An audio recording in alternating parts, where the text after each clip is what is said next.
But right now, he's not doing it for me. So, see you later, mate. If you've got Anthony in your top 10, I will chin you. I don't here on air. Mate, even my takes aren't that bad. Okay, good. It's hard to juggle and match up the sheer amount of chances he misses, because it is a lot. Because actually there is a big name that's omitted from this list. These people pick up the ball and they want to make things happen in that box. They want to result in embarrassment subs. They want to, bring in embarrassment subs. They want to kill the other team every time they get the ball.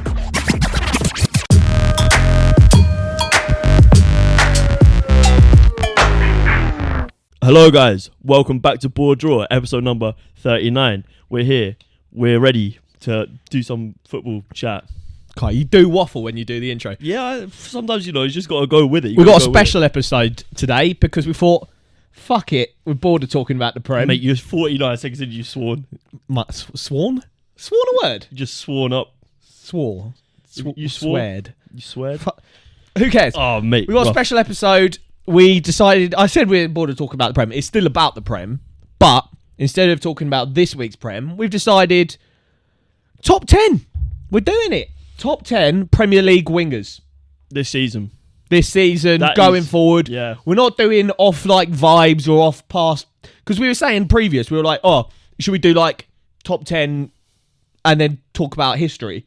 But then you got the likes of Willian get in there. Because they've got if you did Prem top track 10 record. current Premier League wingers. Now, we're talking about men that are on smoke right now. And are probably going to smoke on going forward, you know what I mean? Exactly, every single time. Yeah, man. Do you want to kick it off with your number 10? Now, I reckon do some notable... your omissions. Go on. Notable omissions from my... So we both got a top 10 list. We're going to run through our top 10 list, but we'll do some notable omissions that we think, oh, he's a baller, but he hasn't got in my top 10. And I'll start. Dejan Kulusevski for Spurs. I think if you came into Not this, in my top if 10. we did this last season, he's probably number 4. Yeah. He was class. But I don't know if it's in line with Spurs' drop-off, but his drop-off has been pretty serious. Yeah, Everyone's talking about Son, and and Son has dropped off, but Kulusevski has as well. Yeah, but the thing is, though, Son was pretty much all about his output, whereas Kulusevski was sort of the glue between the attack and the midfield. He was the ball carrier. He's not really allowed to do that this season. That's what he was effective at, was also getting to the byline or he was just a really big presence in that team. And he's quite a big player for a winger. Do you know what I mean? So he sort of is a bit of an option with an outball. But yeah, he was the ball carrier. He was the sort of the shuffler between that midfield and attack. He was their transitional master, but he's fallen off hard this season. Dropped off. But I don't getting shagged out the team now. I think Richarlison's starting. Yeah, if this had been, I think he is a good player, and if he was in a team that wasn't Spurs, he might be in the top 10. But right now, he's not doing it for me. So see you later, mate. Another player that I quite like, but isn't doing it, Jared Bowen. Is he good, or is he actually just a bit shit? I think he just had an excellent run of form. Yeah. I think we've seen it was in like the a past. whole season, pretty much. Yeah, he was excellent, but so were West Ham. In general, yeah, it might be. And I don't know if you take him out of that West Ham team and put him in a better team, does he perform? Because there was slightly better. When Liverpool were interested in him as a Salah replacement, I reckon that would have been a mess. He's not good enough. There's something about him when I watch him play, and I'm like, he is a good player. He is a really good player, but he's not an elite winger. He's not he's not electric. Yeah.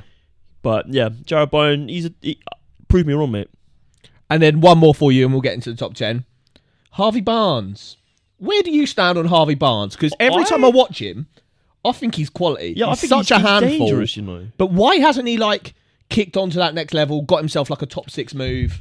I think when Leicester was sort of falling off their beginning of their fall from grace after their phenomenal couple seasons, he sort of became a part of the team. He sort of grew into his role, and there was match runs where he'd go and he scored in 4 consecutive games, and he was electric. He was their sort of, when Jamie Vardy obviously wasn't doing it anymore, he was the go-to man. Him and Maddison sort of split that role.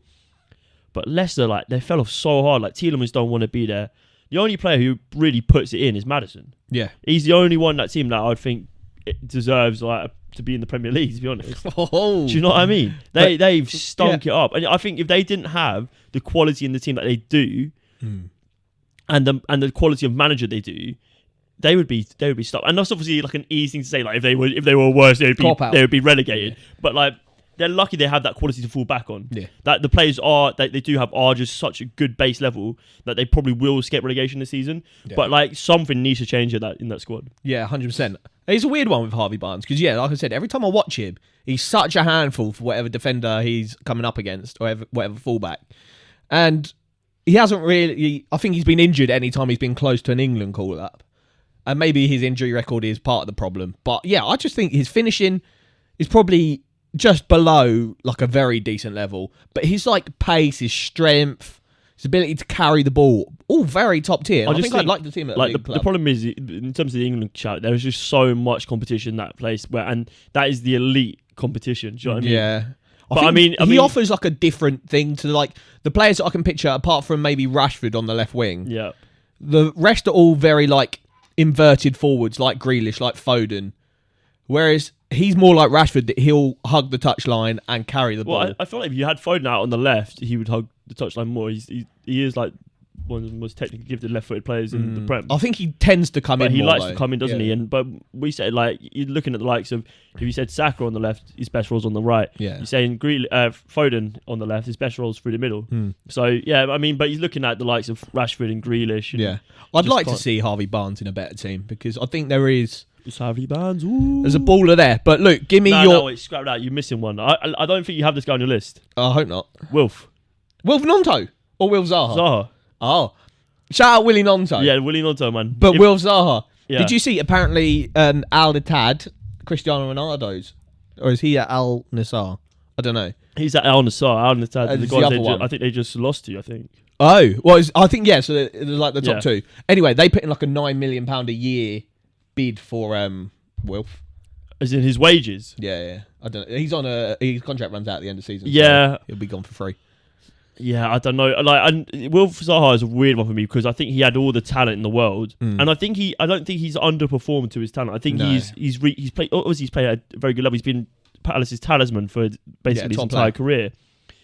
It's just I never know how good he could have been. Yeah, and like we said, if we were doing one where we take into account their past achievements and what they've done in the Prem, so he's like double-digit goal scorer in the Prem for like God knows, like 10 seasons in a row. So you could take that into account, but we're not taking that into account.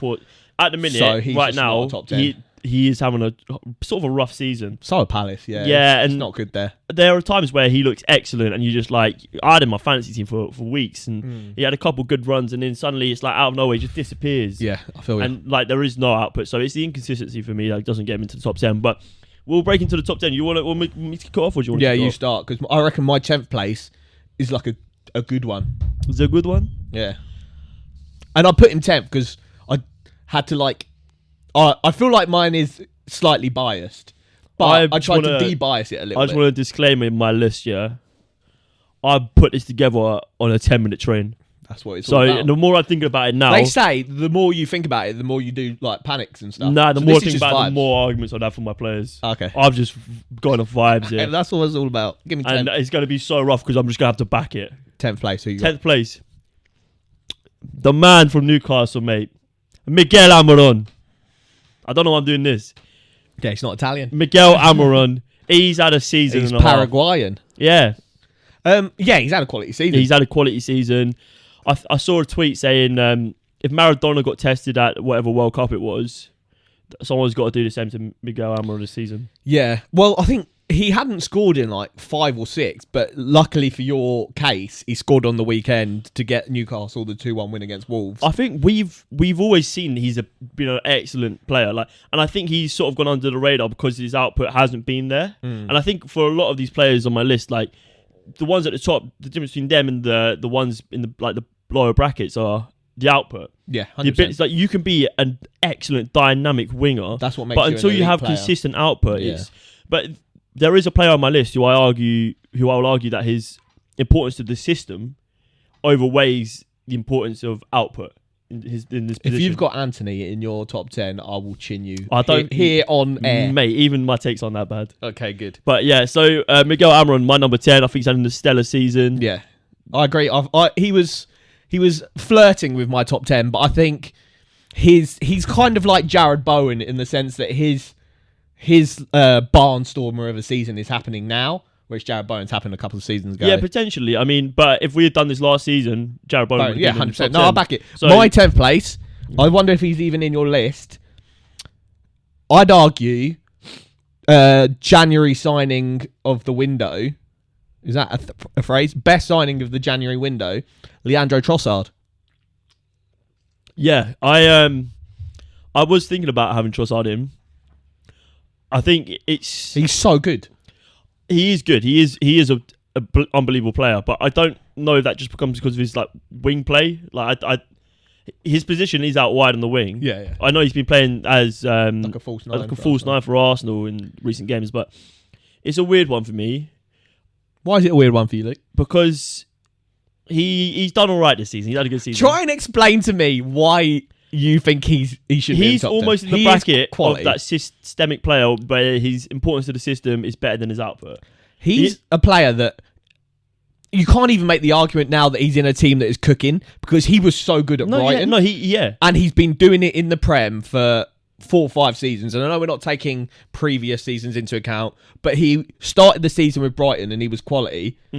Somehow Arsenal got a free run at him, signed him for absolute pennies in this market. 21 million for a Prem proven winger in like his prime. That's crazy. Slotted straight into this Arsenal team. Got 3 assists on the weekend. Yeah, I know. The guy is so technically gifted, and I miss the days of Arsenal having just technicians all over the pitch. We've got so many techie dons now, and he's one of them, and I think he's quality. I think he is an unbelievable. I think he's a really good signing. I think he's a great squad player. I think you tie him down to the fact that he might not get 90 minutes every week. Yeah. And he's happy with that. You've got a brilliant player in your hands. But I don't know. It's with me. It's okay. I think he's actually his best games for Arsenal have been when he's been playing that false 9 role. Yeah, which is weird for me. Is perfectly matched with. I think if he had a player on the wide spot that didn't do what Martinelli does, it'd be a mess. But Martinelli loves to come in central, and then Trossard can rotate out to where it's he's a bit more of a fluid comfortable. dynamic up front. So Saka just always holds that right hand side, and then them two just rotate, and it's so nice. Yeah, I can understand. I fully back you having him in your list. I just think there's 10 better wingers in the league. Disagree, but I'll go for my 9th spot now, and I know we're kind of it's hard to kind of follow our train of thought because we're saying, oh, people that are good this season, we're not taking past seasons into account. Here I am saying that my 9th place Don is Heung-min Son. Yeah, I mean, so I don't even know how to I think the sort of rationale it. Yeah, the rationale of this video is like sort of the It's best. just vibes. It's the best wingers of 2022-2023 season. With an asterisk for just vibes as well. But I feel like if you took Son out of that Tottenham team and put him into another team, he'd be cook. He'd be cooking. You can't argue, and I know I'm saying this again, looking at Son's track record in the Prem, it's golden, mate. He is arguably, and if you ignored this season, probably top 2 wingers in the Prem, him and Salah. Yeah, I don't think you can argue with that. I think he got the golden boot last season. Without penalties. So good. He has had a stinker this season. And I don't know what you can put that down to, if he's just not getting on with Conte's style of play, if it's just Spurs in general being a bit shit, if he's got something internally that is not cooking for him.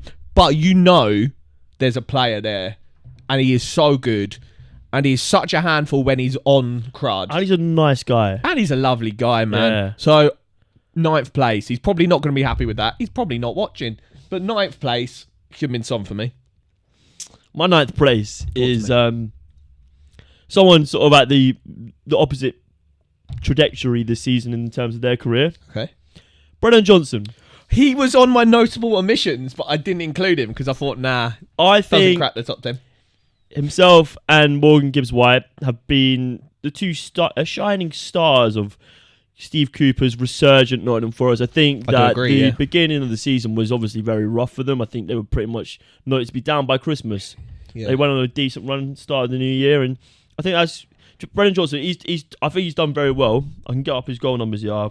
I have forgotten them, but he has got He's recently cooking, isn't 7 goals and 2 assists in his debut season in a struggling and I think he's team. on like 4 and 4 as well. It's come recently as well. And I think even the games where Forest were really struggling at the beginning of the season, he was sort of their dynamic break-off player. Like you could tell he was a good player. Last season, he was their player of the he was their top player. Yeah. The Forest all over guys. If you're watching, you can let us know. But does he make your top 10 Prem wingers? Because that seems a little bit mad. Yeah, I've this season. I think he could be in with the conversation. I think he will go on to do big things. Yeah. No, I do agree. I think there's an absolute player in there. And like you said, I think him and Morgan Gibbs-White, quality players. And they've got like a nice little link up. But top 10, that seems a bit ballsy to me. Would you take him over Trossard? Probably not. Well, you've had a howler there then. No, probably not. But like, if I was building a team for the future. Yeah, that's true. Yeah. Right. Should we do 8th place and then we'll go for a little break? We will do that. Do you want me to kick off my 8th place? Yeah, you do 8th first. Matoma. Mad. Baller. I'm not going to spoil it about where he is, but he's higher up my list. He is a disgusting baller. Mate, I think we're doing this episode 6 months down the line. I thought you meant 6 months previously. We don't even know who they are. Yeah, no. I think 6 months, a year's time, he could be top 4. Mate, he'd probably be at like Man City. There is a reason he's got a degree. He's got a PhD in dribbling. My guy is... He's absolutely come to the Premier League and just tore it up. Mate. Brighton's have done it again. And he just will be like just the next coming of like just techie Asian like 100 million next summer, easy. Mate, I'm thinking maybe like even this summer. Shinji Kagawa, like back in the day, mixed with Son. Mixed with, do you remember Ryu Mayachi that was at Arsenal? It's like a Japanese don. He was shit, but all he had on Football Manager, he had like 20 out of 20 pace. He was a disgusting. Shout out Chris if you're watching. He was a guy, pal of ours. Yeah. He always used to make Japanese ultimate teams, and he loved Ryu Mayachi. Yeah, Miyachi. Yeah, he was the Leicester striker that came on and scored like No, Okazaki. Okazaki just come off the bench and score goals. Shinji Kagawa. Shinji Kagawa, yeah. Kasuke Honda, mate. We're just rattling off Asian footballers now. This is mate, he was good. Is this allowed? Can we do that? but like Karu Matoma, what an absolute player. So good. And like we said, I think what I like about him is he's got the dribbling, he can carry the ball, but his end product is good. Yeah, he's actually and that's what I was saying about players that like don't have end product, like Anthony. Yeah, you can, and he's not in my top 10. I'll promise you that. But sorry, I just burped. You can facilitate a role, but at this level, you need end product. You can facilitate a role if you're in like League 1, League 2, and you're kind of battling for relegation, trying to stay in the league. Facilitate a role, help your team. But if you're battling for leagues, you're battling in Europe, you're getting in that team on end product. I will argue this point, I think 99% of wingers, should be judged on their end product. Yeah, 100%. I think there is a minute amount of players in an even smaller amount of teams who shouldn't be judged on that sort of ethos. They should be judged on what they bring to the team. Yeah. And I think there's a massive argument to be made there. But I do agree. And for me, I'm an end product guy. And that's why I like Matoma. That's why I like Rashford at the moment. That's why I like Saka. All these end product men. And Matoma, he's in that category because he gets goals, he gets assists. He's Brighton's main man. You got enough time left to quickly bash out your number 8? Raheem Sterling. Still. Is he in your list? Is he in your top 10? Is he not? Not this season, man. And I think that is kind of a damning kind of status on, I don't know, Chelsea, his career trajectory. I think he could be, because he's in his prime. I still think he's good, and he made that move to Chelsea to kind of take his personal. He wants to be the spotlight. Yeah, his personal spotlight to the next level, because he was getting drowned out at City by all the other stars and not getting the game time. And he was like, "I'll make that move to Chelsea. I'll be Chelsea's star man." He's actually fallen into a bit of a trap where Chelsea have been terrible. Chelsea have been dog. I know he plays right wing back. Also, they've got so many stars. They're getting more stars in, and they don't play with. And they don't play with out-and-out wingers, he's falling off an absolute cliff. I think, like you said, he's still good. Yeah, he's good, and I think Chelsea have looked better in recent weeks under Potter, and I think if he is given the time, which I think he will be, they will turn into a tidy little outfit because there's no way you can spend that much money. Yeah, 100%. I mean, João Felix, he's good. Enzo Fernandez, he's really good. Yeah, he is really good. So ever since you gassed him up, I've been looking at him a little bit closer, and I do like what I'm seeing. He is really good. Good player. Not quite 120 million yet, but could be. But I agree. Sterling, still an absolutely quality player, and I think he is just kind of stuck in that Chelsea rut at the moment. But I think if cooks, they pull out of it, he will shine. Yeah, 100%. He will shine. And there's been links with Arsenal looking at him. I know I wouldn't be mad if we went in and got him, but I think he wants to stay there and make it work. I respect that. And yeah, I like Sterling. I've always thought he's a baller. So he's one of those players, so direct. He's a player where his end product has never been as good as he is. He is he will break the lines. He is like one of the best players in the world off the shoulder, carrying the ball. But his end product is I don't want to dig him out. Decision making. His end product is like Harvey Barnes level. I think, but he's so good at the actual footballing part.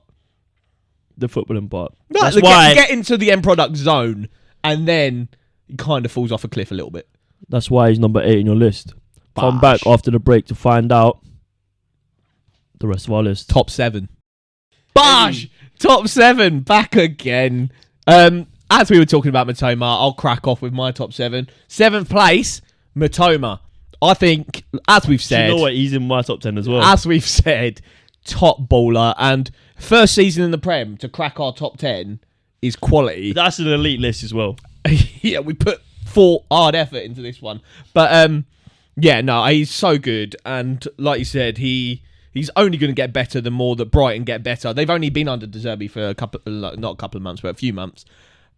He'll get better. Brighton are going to get better if they can hold that team. They probably won't. I can imagine Saicedo. Even though Saicedo, do you see he signed a new contract? My guy came out on Insta. I need to leave. Guys, I'm leaving. I need to leave to feed my family. And then begged it and then signed a new contract. But it was so under the radar. It's so weird. No one knew. And then, but if they keep that squad, keep De Zerbi, because I know a couple of teams are looking at him. They've still got Levi Colwell. They get Tariq Lamptey back to Mate, they've got a nice little squad. If they keep them cooking. Mate, Mark Cucurella, who? Mate. Yves Bissouma, who? Yeah. They've had stinking seasons, mate. I don't know what it is about Brighton, but there's something in their recent DNA, yeah. Estupinan is better than Cucurella.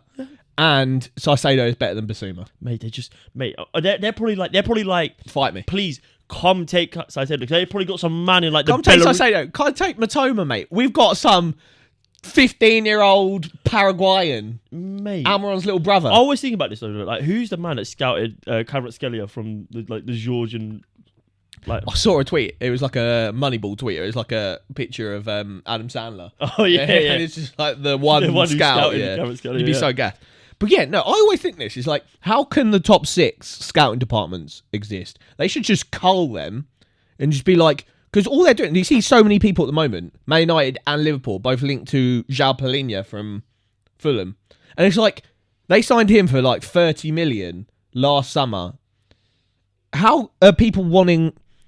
Man United are happy to pay 80 mil for him now. I'm not being funny yet, but what a mess. This is a conversation for another day because that is one of the massive issues in football where and it probably will go on forever where the big teams can just come in, but that is a conversation for another day. Yeah, sorry. Also, I just want to shout out, Musonda at Chelsea. Yeah, Charlie Musonda. Yeah, he's come back after a horrific injury where the initial view of it was that he was never going to play football again. Mad. They gave him a 5% chance, and he's back. Shout out. We can put that in our... Do you know that segment where I did Ken Sema and it was oh, that's made me happy. Yeah. Shout out Charlie Musonda. Also, shout out David Brooks from Bournemouth. Oh, David Brooks, mate. Came back from having a cancer scare, I think he had cancer. No, yeah, and diagnosed with cancer. Came back. On the bench. For their 1-0 win against Liverpool. What a man. Yeah, no, so that's... Stuff that makes you smile. All right. Bosh. Yeah, 7th place for Matoma. Who's your 7th? My 7th place for... That was a bit all over the place, that little segment. But it's not my 6th place. I don't know. No, you haven't given me your 7th. Your 7th. I don't know, mate. I don't know. Almiron Yeah. 7th place. Talk to me. Darwin Nunez. He came from Benfica to the Big Reds. Yeah, he's better as a winger than he is a striker. Yeah, 1,000,000%. And he is probably, if I was going to take an L in this list, it was probably not including Darwin Nunez in mine. Yeah, do you know what he's like? I say this week on week in the podcast. He is chaos, and I love it. And like even though his output's not been quite there, I think he will come good. I think he will come good, and I think he is scoring goals. I think he gets. It's hard to juggle and match up the sheer amount of chances he misses, because it is a lot. But like we said, his output is okay. I think he's on 9 goals, 5 assists or something like that. That's not bad for your first season. And you're not getting every start. You're not getting a full 90 and the rest of the Liverpool team have been pretty dead. And the Liverpool team's been dead. Can you imagine how many goals he would be on if Trent could put a ball into a box? Yeah, if he was in last season's Liverpool, mate, he's already on 20 goals. Easy. And so, yeah, I do agree. I think he does cook in a fully functioning Liverpool team. And it'll be interesting to see how, if they bring Jota back into the fold, Luis Diaz still to come back. Yeah, they've got a lot to play with. That's a lot of firepower. About Luis Diaz, to be fair. Yeah, that's a lot of firepower. So it'll be interesting to see how they can. Oh, you might see them line up like a 4-2-4 or something. Yeah, just attack, mate, because their defence is whack. Mate, if you just outscore the opponents, you'll probably win every game. Probably. All right, Luke, give me your 6th place. My 6th place. Yeah. My 6th place is. He's the man that I've been talking about in terms of the output is not what I'm judging on here. Okay. Do you have any idea who it might be? Well, as soon as you say the word no output, I think Anthony. Yeah, it's not Anthony. I'm going to go with a... Stay in Manchester. Jack Grealish? Yeah. Jackie boy! Jack Grealish is my number 6. So... Put it there, because he's also my number 6. Oh, we can talk about it together. Talk to me. He had a sort of a rough start to his time at City. I think the £100 million price tag didn't help, but he's probably worth near that for me because, and I think Gareth Southgate also sees this too. He offers you so much more than just goals and assists. Yeah. So in Man City team, you've got this guy up front called Erling Haaland. You should keep an eye out for him. He's quite good. Yeah. He scores. Fun fact. He will score all the goals. Yeah. Yeah. Fact. You've got a midfield maestro in Kevin De Bruyne, who you think is on his way out. Come at me. But he is the one that will find Haaland pretty much all the time. Yeah. Your wide players are weird because sometimes you want them to get to the byline and cut back for Haaland, but sometimes you want them to come into the middle. But I think Pep is very Corinthian in the fact that he wants his wide players to stay pretty wide. So when you've got players inverting wingers, sort of like Foden, we spoke about him before, or in Bernardo Silva, doesn't really like to go hug the touchline, doesn't like to go to the byline, sort of likes to play inside those little pockets of space. Jack Grealish obviously something way different. Yeah, he will stretch the lines, but he will do it from picking up the ball deep. Yeah. He gains you like an American football term. He gains you yards on the pitch. I'd say he's probably the best ball carrier in the Prem. Yeah, and he draws fouls like no other player. Joke. And so say if you're Man City, and you're 1-0 up against Real Madrid in the Champions League final, 60th minute, he's the ideal player to bring on because. Don't say that to Man City fans. That'll give him trauma. Trauma. All you got to do, is get him the ball, and he will take you 10 yards up the pitch and get you a foul. He will alleviate pressure in your defence. And I think it's such an underrated part of his game, and I think that's what Gareth Southgate likes about him as well. Yeah, is that people call him out for him to start every game for England, and I think he's matured as a player. He's gone from being this phenomenal 5-star skiller, attacking output, centre attacking mid to a left winger, and he used to cut in and bang him in from 20 yards for Aston Villa every game. He was unbelievable. He's adopted to the system. He's now a system player, which makes him so much more valuable. Yeah, I totally agree. I think he's so good. And I'd say for Man City, post-World Cup, he didn't have the best kind of start of the season, but post-World Cup, he's come back, and I'd say he's Man City's best player. And I think a lot of Man City fans, from what I've seen on Twitter and just all over the place, he's getting a lot of love at the moment. I think he offers, like you said, something very different to what they've got. They've got a lot of players that are tiki-taka, one-touch pass. He is so good at carrying the ball, baiting defenders in, like you said, winning fouls. He's so good at holding the ball that extra second. And if you hold the ball that extra second, it opens like a different passing lane. Because a lot of people give the ball at like a certain moment and they don't see the full picture. He's very good at holding it, being calm, and then finding the right pass at the last moment. And so, yeah, I think he's so good. And I think he's cooking, mate. I think at the beginning of the season, you could see that the way he was playing wasn't conducive to where Haaland was. Yeah. And I know Haaland's sort of like goals per game has fallen off a little bit, but it's fallen off from like some ridiculous number. Yeah, it was never going to. But I think him and Jack Grealish are starting to get a bit of an understanding of where they want each other to be. And like, it obviously will come with game time, and it will come with under different circumstances. Obviously, the game's not going to be the same every time, every week. Do you know what I mean? So, yeah, it's interesting. And I think he's becoming a really intelligent player, and he probably could be higher up on my list. I think his time at Aston Villa, he was like the star man, and I think a lot of his coaches must have just seen him and be like, "You're Jack Grealish. You go out and have fun, win the game." But he's gone now to a team where he is no longer the big fish in the small pond. He is now a very medium fish in an ocean of talent. And so the manager's never going to be like, "You're Jack Grealish. You go out and have fun." He's learning more now than he probably ever has. And like you said, back then it probably was like a lot of instinct and he'd just play off the cuff and vibes. Now you can tell that he's learned so much from Pep, from the men around him, and he's, like you said, just so much more intelligent. His final decisions are always better.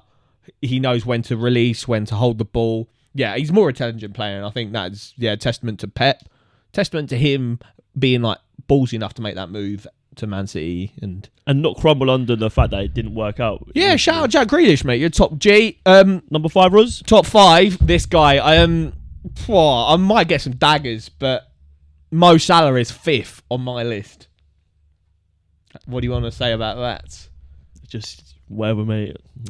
I think a lot of it is Liverpool's problem. It's not my problem. Yeah, well, clearly, yeah. Well, like, he just is good, though. He is still good. He's so good. As we saw against Man United, when he's cooking, he is cooking. When it was 1-0 at half-time, I tweeted, I know Salah hasn't got a goal or assist at this point, but you could just tell he was on crud that game. And then the second half happened, and we know what happened. They scored 6. I think he scored 1 and assisted 2 or 3. He was so good that game. I think Liverpool's worry is that they're only turning up for big games at the moment. We might talk about them losing 1-0 to Bournemouth after smashing Man United. And it's like, how can you go from this to that? But in big games, I don't think there's a better big game player in the Prem than Mo Salah.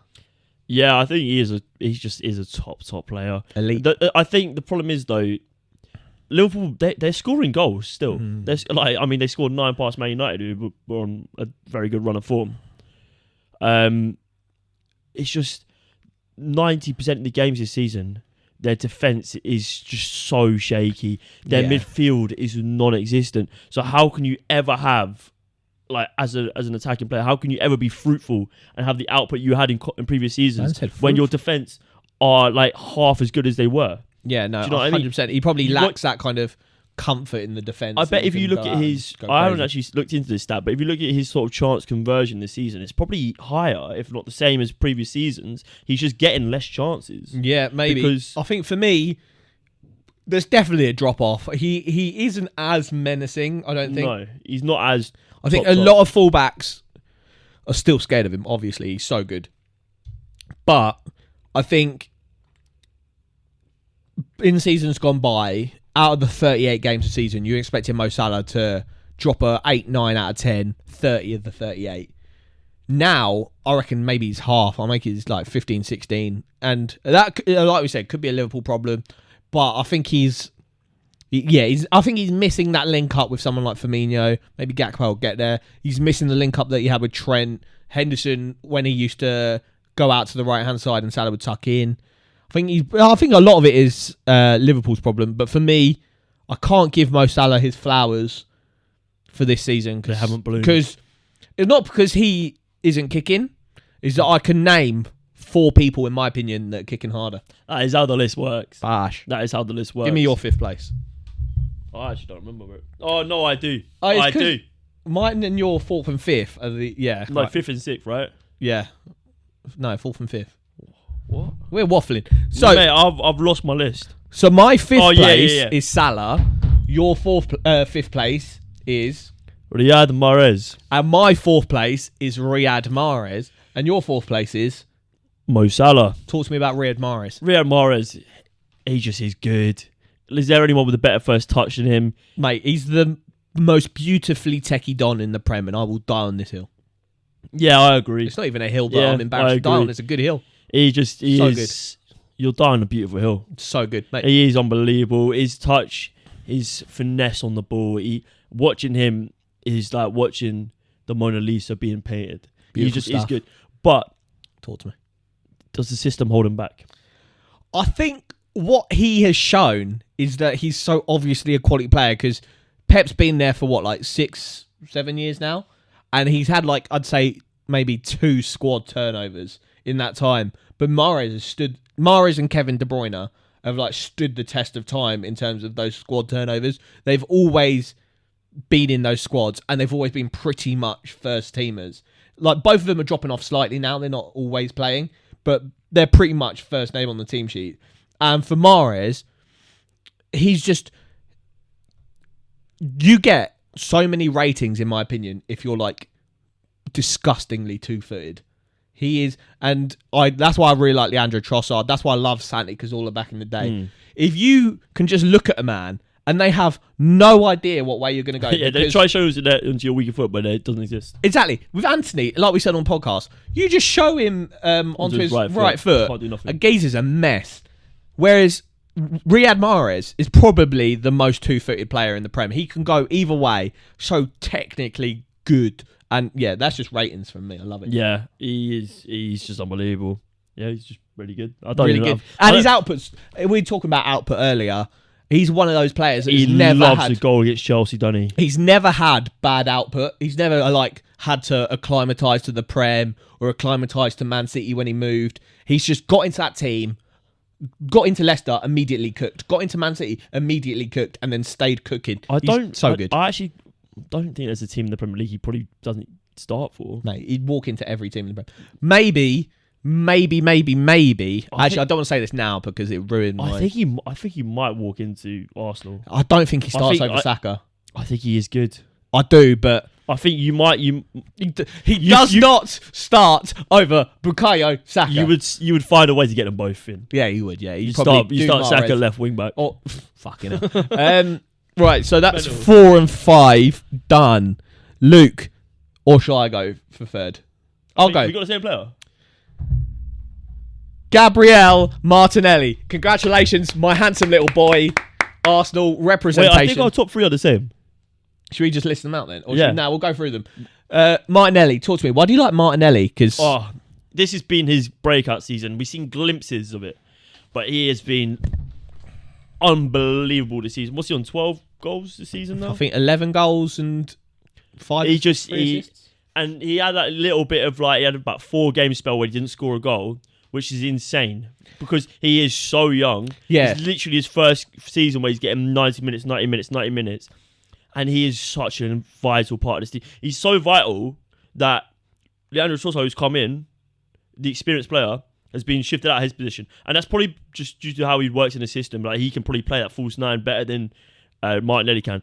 But Martinelli, oh my God.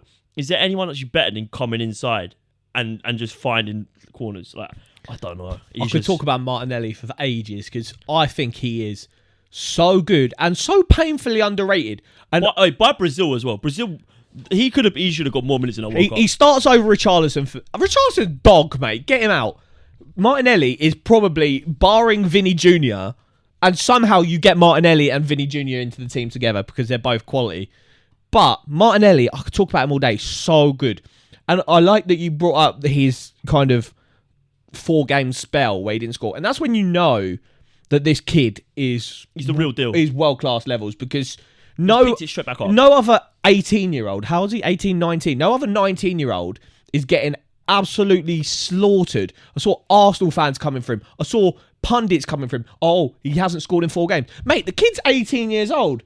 If you're getting judged on a 4-game spell of not scoring at 18, you're very good, mate. That's all I can say. I think if he went for anything less than like 80 million, Mate, we paid 5 million for this kid. yeah, he is different. And I think also what a lot of Arsenal players have going for them right now is the mentality side of it as Mentality, well. we're all cooking. They are mentality monsters, and I think that if they win the title, it will be because of that. But Yeah, no. I don't really have anything else to say. He proves it on the pitch every week. Every week he is so good. And the minute he doesn't start, you notice him missing. But then you're like, oh, we got him off the bench to come on, and he against Villa. Look at the difference he made coming on. I think what he offers as well, and I'll compare it to Saka on the other wing, is Saka, for me, is the best to do it at the moment. But in the final third, or more likely in the box, actually, in the final third, Saka's quality, but in the box, he could still work on his finishing a tad. But Martinelli, in my opinion, his finishing is a killer. So good. Exactly that. He's a killer, mate. In the box, he always finds the back of net, always finds a way to get a shot off. He's more concerned about getting a shot off than getting that extra pass. And that's what I love. I love players that are just a little bit selfish. Not too selfish that you piss me off. But they don't selfish overthink enough. it. He doesn't overthink it. Selfish enough to be like, I could make that pass, but I think I can get a decent shot. I wouldn't even say it's selfishness. I think he just hungry, mate. He is simple in the way that he thinks. Like it's like man is there, beat the man, create space, shoot. Bosh. Or beat the man, create space, pass. He's techie, man. Come back after the break, find out Top two. Bash. I think you already know what's coming. Come on, the boys. We're back, and it's time to unveil England's 2 best wingers. I think we just go for number 1. Because once you get rid of number 2, or maybe we do number 2. Yeah, we'll talk about number 2. Because actually there is a big name that's omitted from this list. Number 2 at the moment is probably. Oh my god! What have we done? We've omitted the like. Oh, okay, just carry on. Right, number 2. Number 2 is probably the most informed man on the planet. The guy's on 16 goals in 17 games. Tim Irabonum. Got QPR a dub over Watford, so he's chuffed. But yeah, Marcus Rashford has come back after the World Cup like a man possessed. A goal pretty much every game. He's second on both of our lists. He did quite a good job in the Barcelona game. He was pretty good in the Newcastle game. He's just good. He's so good. But number 1 on my list. Number 1 on both our lists is baby boy Bukayo Saka. And so we're here, and the reason, the disparity between them and my list comes down to one thing. Talk to me. Where was Marcus Rashford before the World Cup? Thank you. No. So if Marcus Rashford had this form since the beginning of the season, one, he'd be outscoring Erling Haaland. Yep. And he would be undoubtedly the best player in the world. Yep. But we've seen it before with Marcus Rashford. Probably not to this level. Yeah.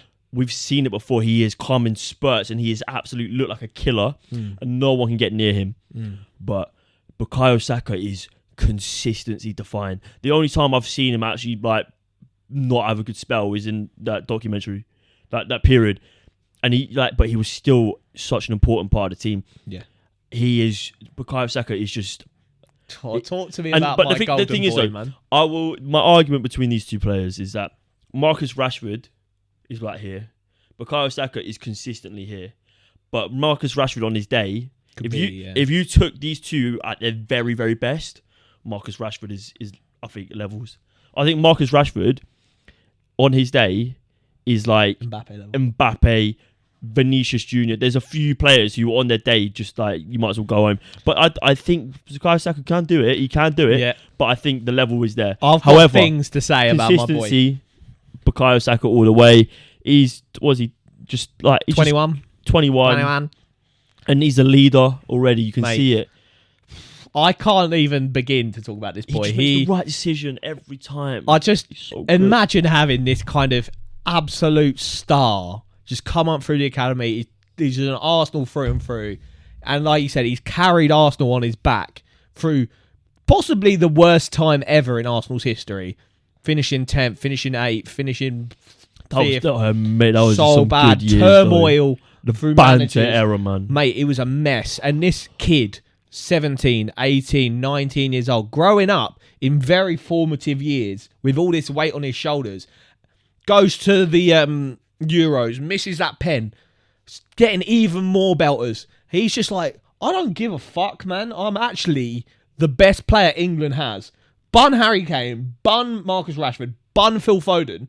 I'm better than all of these, man. And I play for Arsenal. I love him. He's so good, like you said, makes the right decision all the time. And I think if we're talking about him in a debate with Marcus Rashford, and I've said this on the pod before, Marcus Rashford, and this spell at the moment is kind of like a painting of Marcus Rashford. He'll score you bare goals. But if he doesn't, he does nothing. He does nothing. Whereas Bukayo Saka will get you goals, get you assists. And if he doesn't do that, like against Fulham on the weekend, we scored 3. He didn't assist, didn't score. But he was still dropping like a 9 out of 10 because he'd get involved in the play in every department. So elite. Joining up play between defensively, he's so good. So good. 66 tackles, I think, made this season for a player who plays right wing, forward, yeah. And in a team which are like one of the best teams defensively. Anyway, so good. Like, he just is unbelievable. Like, you're thinking behind him, he's got Ben White. He's played most of the games behind him this season. He's a centre back turned right back, defensively solid. He's like his key attribute is being able to be defensive in terms of he's not there for his attacking output. Yeah, 100%. But he's still doing it. Yeah, like he is. Yeah, his turnover in possession is unbelievable. He is just an absolute baller. I think he's got the second highest expected threat from carries in the league.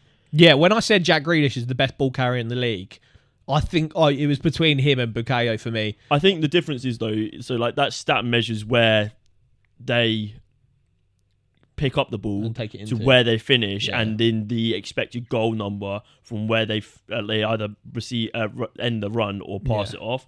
So like the top player in the league, Gabriel Martinelli, 2.05 expected threat per carry. Saka at 2.0, Marcus Rashford at 1.6. Oh, that's what I'm saying. As like, I don't want to keep digging out Anthony, but these people, you're talking 1.6, 2.0, 2. Whatever Martinelli was. These people pick up the ball and they want to make things happen in that box. They want to result in embarrassment subs. They want to, bring in embarrassment subs. They want to kill the other team every time they get the ball. And Arteta did this thing with Bukayo Saka where he like trying to explain to Bukayo how you receive the ball, and like the best way to receive the ball is either on like the half turn or as you're coming inside. And I can, now that I've watched that clip of Arteta saying that to Saka, all I can see is like Anthony Robinson, I think, is a very good fullback. Saka was cooking him all game against Fulham. And it's just because Saka is so... And I think when he first signed, I was like, not first signed, first got into the first 11. I was like, this kid's a bit small, but obviously he was like 16 years old. He's a natural child. He's matured now and he is strong. Every time I see him up against a fullback, he is bullying them, pushing them. Also, what I like about him is his attitude, because lad. He gets fouled. Mate, he gets he bullied. I don't know what it is yet, but like referees do not protect this boy. No. I've seen referees protect some players, yeah. Is it a case of institutionalized racism? That's way above my pay grade. I don't think so. I just think I think because he doesn't look for fouls. There's a lot of white men, a lot of bald northern white men that are referees in the Prem. You're asking the wrong person, mate. I don't know, but I think it's. I personally think it might be that, but I think it's because he doesn't look for the foul yet. Yeah, he always tries to do more. Yeah, he will always try to stay on his feet. Yeah. He will always try, like, whereas, so people see him go down, they're just like, oh, he lost fair. It was pretty fair. I guess the argument can be made that if he goes down because he tries to stay on his feet, it's probably a foul. I don't know. But it's because he never really loses the ball in like a situation where it's a clear and obvious foul. He's getting dragged and tussled because he's trying to stay up. Yeah. Whereas most players will go down the first instant, so it looks worse. But yeah, I don't know. Interesting situation. I was talking about earlier, the big omission, Phil Foden, man. Yeah, but I think he's like a centre mid. He's like a 10. He's a 10. We will die on this. This is the BoreDraw hill. Phil Foden is a 10. Oh yeah, I was the same. I was like, do I put Phil? And then it's like, do you put Bernardo Silva? But they're both like 10s. They're not out and out wingers, are they? Nah. The magic's in the middle of the pitch. Yeah. So if you come at us for not including Phil Foden, watch the full vid, you donut. But yeah, Bukayo Saka, best winger in the Prem. I'd argue probably the best player in the Prem. Probably the best player in the world. Saka, come on the pod, please. I would argue that if Arsenal win the league this season, Maybe. it's between him or Odegaard. Right. Should we do predictions? A little bit of predictions. Bash. Okay. Nottingham Forest hosting Newcastle. I think this might be a tighter game than people would think. Friday night football as well. Newcastle 2-1 winners against Wolves. We've got a smaller game week as well this week. So Yeah. Very nice. Kicking off Friday, 17th March, Nottingham Forest versus Newcastle. We'll be in Como, Italia to watch this game. Very exciting times. But yeah, don't forget to get involved in the giveaway. Sub on YouTube, follow on TikTok, giving away an Ajax shirt, giving away a Como shirt. I think Newcastle should win this, but I think Forest might have a little bit about them. I'm going to go for a 1-1 draw. 1-1 draw, yeah. Do you see Nick Pope again on the weekend? Should have got sent off. Guy's having howlers. But did you see the Bradford keeper who... Oh, yeah, the lines were rugby weird. Lines in the pitch, yeah, I saw that. That is mental. That is so quite funny. jarring, though. Yeah, because you can tell it was like a proper or you're from genuine mistake. Yeah, exactly. And I think the referee should be applauded here because he took that into context. Yeah. Anywhere else, that's a red card, straight red. But he took it into context.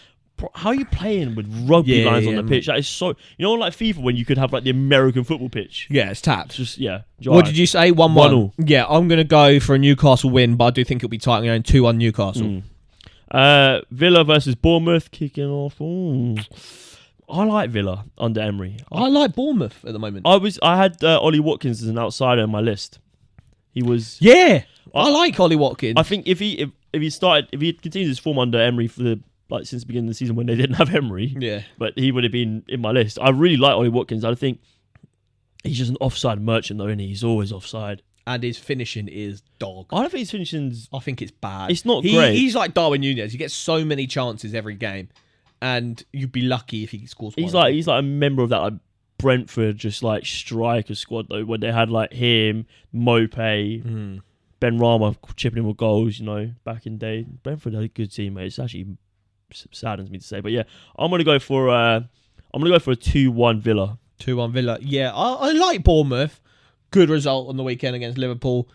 They were good against us. I think they've got something about them. They're hard to beat, aren't they? I think they were pre-January window.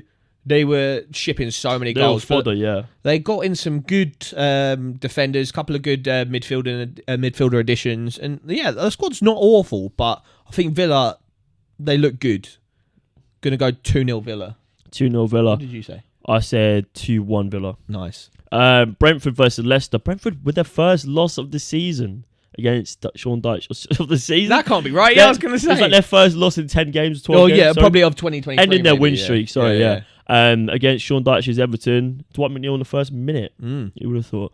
Burnley boy doing it for a formerly Burnley manager. Come on. Wow, you would have thought. Brentford versus Leicester. I think Brentford will bounce back here. I really do. I'm going to go... Are they playing tonight, Brentford? Nah, tomorrow night. Or the night after. Wednesday or Thursday, I think. Brentford are going to go to... I think it's going to be a draw. 1-1 draw. I think they'll bounce back. 1-1 draw. Yeah, no, I've thought about it. Yeah, no, I think it'll be a draw as well. I'm going to go 2-2. Yeah. I like Southampton that. Spurs. Southampton, good result against Man United. Very good result, yeah. I mean... Helped by the controversial red card. Yeah, maybe. I saw it. I think it was a red. I think it's a red. Yeah, I think when you go for a challenge like that, you either get the ball clear, or you when you know what you're going in for. Like that is the risk. He's that guy as well. He always wants to leave a bit on the player. Did you see Ten Hag was like he's never been sent off in 500 that doesn't make games. a difference, man. Yeah, I saw that. So like 9 seasons at Real Madrid, he'd never had a red card or straight red, and now he's had 2 in like 5 games. That's him being a dickhead. Fair enough. Don't be a dickhead. Fair enough, man. Southampton Spurs. It's just weird, isn't it? Like these two, like Spurs That's sometimes all right. Southampton, they're better under their system. They're like this interim manager than they were under Ruben Nathan Sellers, Jones. Probably better than they were under Hasenhüttl this season. I'll help you. I'm going for a 1-1 draw. I'm going to go 2-0 Spurs. 2-0 Spurs. Yeah. Wolves Leeds. I don't care. 1-0. 1-0. I'm going to go for a 1-0 Wolves. Chelsea Everton. 4-1 Chelsea. 4-1 Chelsea. No, I'm just kidding. It's going to be a 1-0 Chelsea. 1-0. I'm going to go 2-0 Chelsea, and then to end it, Sunday, the only game on Sunday, unless there must be like FA Cup or something. No, it's the Classico Sunday, man. Bosh. You meant to spud me there. Oh, my bad. Arsenal against Crystal Palace. I thought you didn't. Who knows? Say no to racism. Big up. I'm going to go for a 2-0 Arsenal win. I don't know. Palace. I think Man City was sort of all right against Palace, and I think Palace put up a bit of like a firm display. They just can't score at the moment. I don't know. But I think I heard Vieira's under pressure. Yeah, I can imagine. But could you imagine if Vieira like fails to secure Arsenal points against City and then like goes and smashes Arsenal 3-0? That'd be sad. But this is the game that kicked off the season. It is. Wow. We watched Arsenal. Look how far we've come. Yeah. Look how far we've come. But yeah, I'm gonna go for a 3-2 Arsenal. 3-2. That'd be a good game. Show me when we'll be able to watch it because we'll be in Amsterdam watching Die Klassiker. Ajax versus Feyenoord. Biggest game of the Dutch season. The Eredivisie. And we've decided, so I think at first we said we were going to release one big Euro Tour documentary. We're actually going to split it into two. So get excited for 2 pieces of big, fat, juicy content from the boys. The BoreDraw boys. Get very excited. This is our last pod pre-trip. Yeah, we won't have a podcast out next week, I don't think. You'll miss us, but it's okay because we'll come back. We're going to come back with content. Fattest content. But yeah, keep an eye on the socials because we'll be posting whilst we're out there.